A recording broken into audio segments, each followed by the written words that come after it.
Hi, nice to meet you. And thank you for visiting my YouTube channel. China's chaotic warring states period was coming to an end. In 221 BC, Qin Shi Huang of the Qin dynasty unified mainland China. Qin Shi Huang was 40 when he ended China's long turmoil. It is said that Qin Shi Huang, who unified China, was a tyrant. From now on, I will mercilessly kill anyone who criticizes me and execute even their families.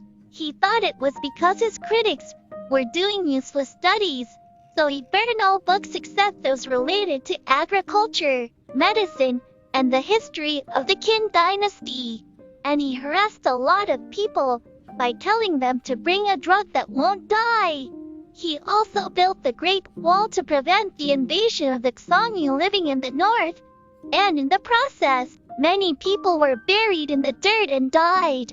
And he built a tomb to be buried after he died, and his tomb, mausoleum of the first Qin emperor, is said to have the largest number of burials in the world. When Qin Shi Huang died at the age of 50, the discontent of those who had endured it began to explode. Until now, I have endured because of Qin Shi Huang's fear, but without Qin Shi Huang, the Qin dynasty is just a scarecrow. I will take over the mainland of China. Since then, revolts have erupted all over the country. In the end, Xiongnu of Chu and Liu Bang of Han had a final battle, and in the end, China was unified again by Liu Bang of Han. The Xiongnu are a very cruel and disrespectful people. They often appear in mainland China, killing and plundering people. And they keep trying to bring my men to their side. Now I will annihilate the Xiongnu. In 200 BC, Liu Bang went to mountain baiting to kill Moda Chenia, the king of the Xiongnu. However, instead, he is surrounded by the Xiongnu on mountain baiting, and is in danger of death. Liu Bang was freed from the Xiongnu on the condition that he dedicate the princess to Moda Chenia and send clothes and food every year. Meanwhile, Liu Bang, who unified mainland China, began to purge the public officials because he also saw them as a potential threat that could challenge his kingship.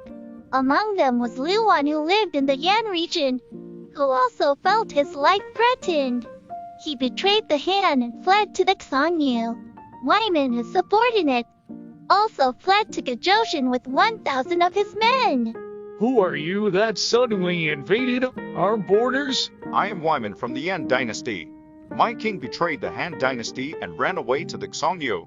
But you're from the Yan dynasty, so why are you wearing Gazhou clothes and Korean hairstyles? Actually, I'm from Gazhou, and when the Yan dynasty took over Gazhou's territory, my family was incorporated into the Yan dynasty and have been living there ever since. Oh yeah?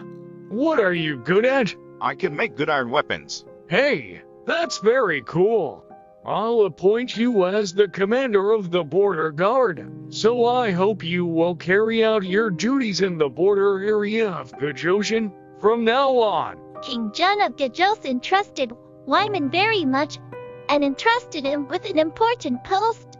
How can a tiger cub feed on the milk of a wolf and grow up?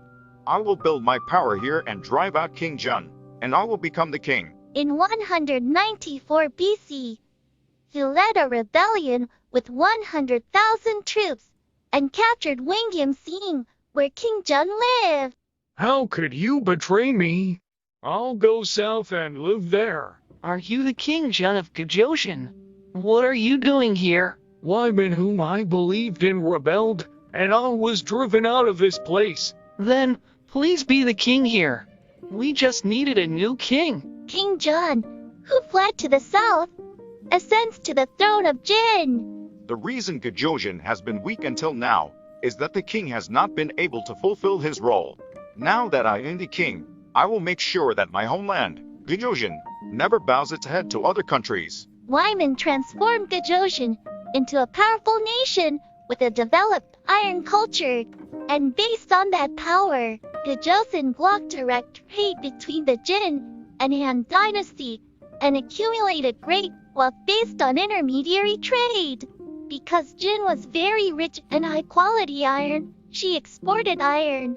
However, Gajoshin prevented the Han Dynasty from purchasing it. Meanwhile, the seventh emperor of the Han Dynasty, Liu Qi, ascended the throne. He began subjugating or destroying his neighboring countries through warfare. He stabilized the border area by attacking the Xiongnu, Nenu, and other threatened countries around him. I can't make farm implements because I don't have enough iron right now. If you want to buy it from me. Your Majesty, the evil deeds of Gajoshin are increasing day by day. It is necessary to attack and punish Gajoshin. Gajoshin has become too strong. What would you do if the Xiongnu attacked behind us when we attacked Gajoshin? Even if it's a little uncomfortable, let's be patient. I heard that Gajoshin is trying to unite with the Xiongnu. If Gajoshin and the Xiongnu people join hands, it will be more difficult in the future. All right. Then, let's send the envoy Shi and demand obedience from the king of Gajoshin. In 109 BC, the envoy Shi visited the grandson of Wyman, Agio. Han Dynasty has become strong enough to subdue the Xiongnu and destroy Nanio. If you don't want your Gajoshin to suffer great woes, then submit to my king. If my grandfather, Wyman, were alive, he would not have wanted Gajoshin to obey other countries. I will reject your offer. The road back to your country will be difficult, so I will have my subordinate, Zheng, escort you. When she arrived at the border of Gajoshin, he killed Zheng and returned to the Han Dynasty. Gajoshin rejected our offer, but I killed King Agi's subordinate Zhang. It's a pity that King Agio rejected my offer, but it was a good thing that you killed his subordinate. I'll appoint you as Lidong area manager. Try to keep Gajoshin in check. When King Agil heard the news that Zhang had died, he was very angry. When he heard that she had been appointed as Lidong manager, he attacked Lidong and killed him. Your Majesty, King Agio killed Shi. Things are going as expected. I sent Shi here to create a cause to attack Gajoshin. Now that the cause has been prepared, I will begin to conquer Gajoshin. In 109 BC, Liu Qi, who is called the Han-Wu Emperor, launched a large-scale army and began to invade Gajoshin. The war between the powerful Han Dynasty, which existed contemporaneously with the Roman Empire and is often compared to Rome and Gajoshin, is now unfolding. We will discuss that in detail in the next story. Goodbye.